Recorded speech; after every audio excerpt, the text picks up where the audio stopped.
విషయాలు వినడానికి నేను అర్జునుడిని కాదు.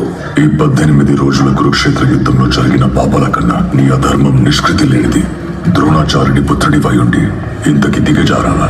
నా తండ్రి పేరు పలికి అర్హత నీకు లేదు కృష్ణ.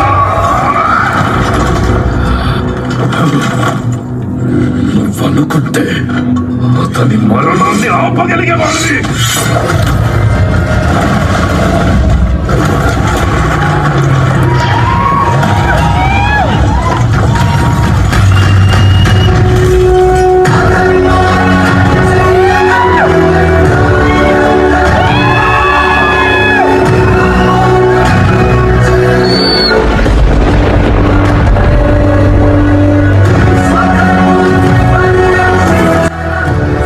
అశ్వత్థామ, దేవుడైన ద్రోణుడైన కర్మని ఎవరూ తప్పించుకోలేరు.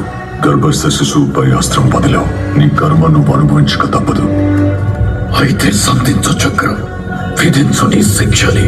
చావు నీ శిక్ష కాదు అశ్వత్థామ, అది నీ ముక్తి. కాలాంతరం పాండవులందరూ చనిపోతారు. నా శరీరము మరణిస్తుంది. ఈ యుగం అంతరిస్తుంది. కానీ నీకు మరణం రాదు.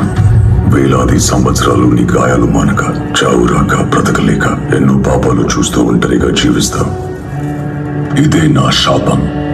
మరి నాకు ప్రాయశ్చిత్తమే లేదా?